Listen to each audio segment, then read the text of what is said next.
Hello everybody. Next up we visit Burnley, with kick-off being at 8:15 on Monday evening, with Sky and Eyes Up Mother Brown being on point for televisual purposes. I guess it's an ill wind and all that. COVID meaning the logistics of getting home from a place that has trains every alternate Thursday except during Lent, most of which are actually rail replacement skateboards. So they don't actually come into play. Our hosts on Monday come into this on the back of a 4-0 win at, it has to be said, a dreadful Wolves, which eased the pressure on them a bit, following a run of 3 consecutive defeats. Whilst one of those defeats did come against an in-form Manchester United, they will have been a bit more concerned at going down 3-2 at Southampton and at home to Newcastle 2-1. The Wolves win, plus the goal difference boost which lifted that stat to -15, was enough to boost them to 16th place, one ahead of the Geordies, who also have 36 points from 33 games, and a -18 goal difference. Brighton sit below those two on 34 points, and there is a further 7-point gap down to Fulham, who occupy the trapdoor slot. The Clarets' 9-point cushion over the Cottagers ought by rights to be enough to ensure safety this time around. I suppose stranger things have happened, but I can't help think that the current bottom 3 will be the ones to be going, despite Sky's constant attempts to big up the closeness of the race. There again, Fulham do play Burnley next weekend. Bonus point if you spot a Sky drone referring to that one as a 6-pointer.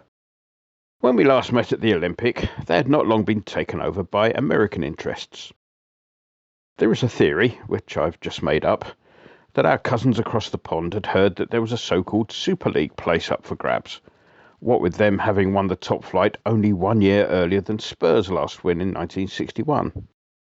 That title win for Burnley was a bit of Stato's delight, Burnley having achieved the unique feat of becoming champions, having not led the table until the end of the final match.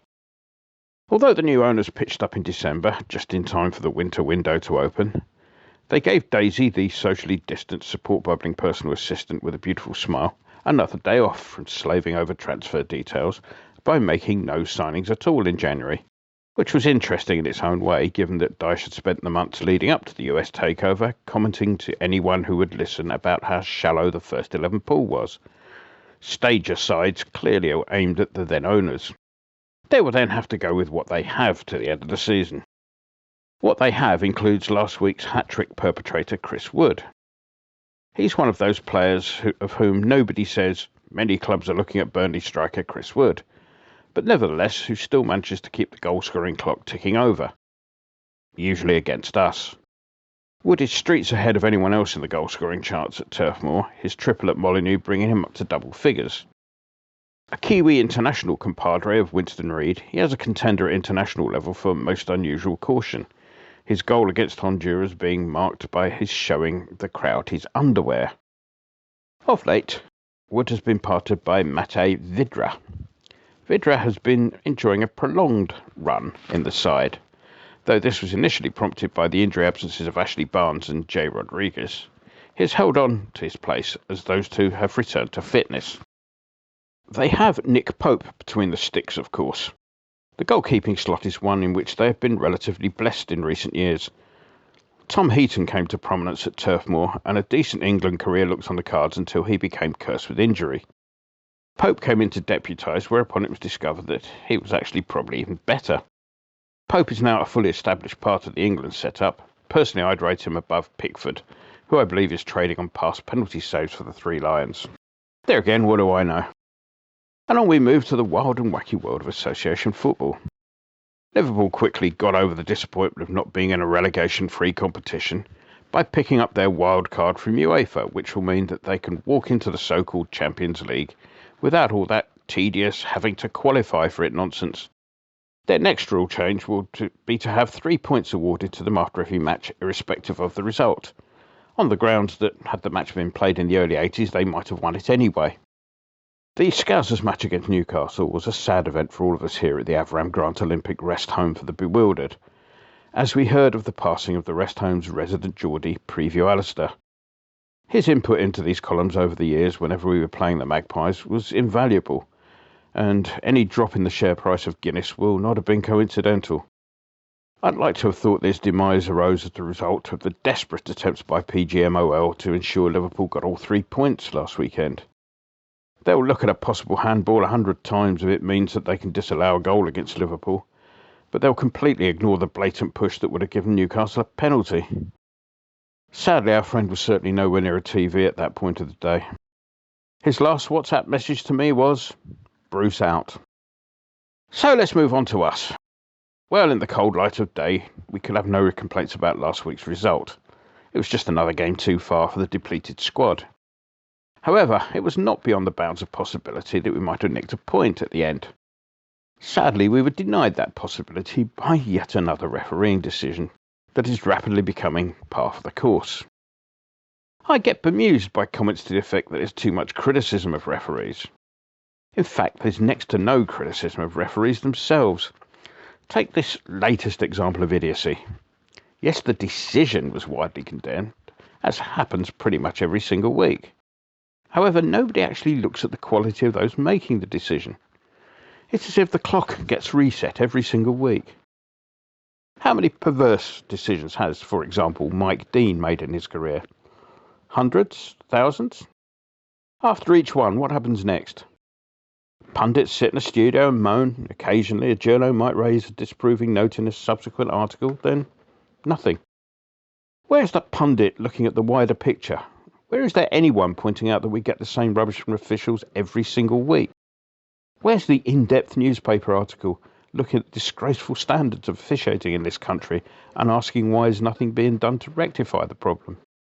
To whom is Mike Riley actually accountable? Instead, it's far easier for pundits and journos to blame everything on the cack-handed way in which VAR operates. Conveniently forgetting, of course, that it's in the hands of the same people who actually think that Balbuena merited a red card in the first place. The basic idea behind VAR is that you have a core of officials who are competent and honest. Under those circumstances, VAR would be useful in correcting the odd blooper to which we're all occasionally prone, and to help out on those occasions when a ref misses something due to the speed of the game. Given that core of competent officials, VAR could also be useful in establishing which officials needed help or those that weren't up to the job. Unfortunately, the core of the competent is precisely what we haven't got. So VAR serves only to highlight how poor our referees actually are. And with nothing being done about it, the situation just gets worse and worse. There is absolutely no way that anyone who had the slightest clue about football, or even such basics as the law of gravity, could possibly have given that decision that Kavanagh gave last weekend. Having made such a monumental cock-up, you might have thought that any organisation with any interest in improving standards would remove somebody with such basic issues from the pressures of the modern game until such time as they could prove their competence. So how many games do you think Kavanagh will be suspended for? 1? 2? 3 would seem appropriate given Balbuena was looking at that sort of stretch. Think again. Kavanagh will be out taking charge of Brighton versus Leeds this weekend. Thankfully, Balbuena's red card ended up in the same bin that Kavanagh's licence to officiate didn't, and so he'll be available, as will Dawson, whose one-match incarceration is what is a rarity for us, a correctly issued red card. On the injury front, although we're getting closer to a return for the likes of Antonio, Cresswell, Masuaku and Rice, my guess is that this will again be a game too soon for any of them. Though of those 4, there is a slight mere glimmer of a chance of involvement, perhaps for Antonio, I understand. So we move on to the prediction. With a full side out this season, I'd say normally no problem. However, as we saw last week, team spirit will only get a depleted squad so far. Add to that their good result against Wolves, and there are a few genuine causes for pessimism. However, there are counterpoints to that point of view. Firstly, Burnley are no Chelsea, and with the likely return of Dawson to the ranks, we will have at least one central defender, ideally placed for their brand of attack.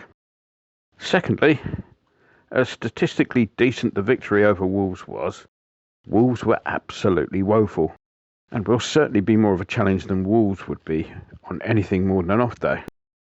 So, with that in mind, and fueled in part by my raising of a glass in the direction of my old friend, I shall go for a draw this time round. I'll take the £2.50 that would have gone on Preview Alistair's flowers. I never knew which ones he would have been allergic to. And I'll entreat Mr. Winston to wager the whole bally lot on a 2-2 draw. Enjoy the game. Yes. Big knees up Mother Brown, man. Yeah. Yeah, I'm regularly on the general discussion page. There's always someone who's got some information, so I love it. Yeah. It's great.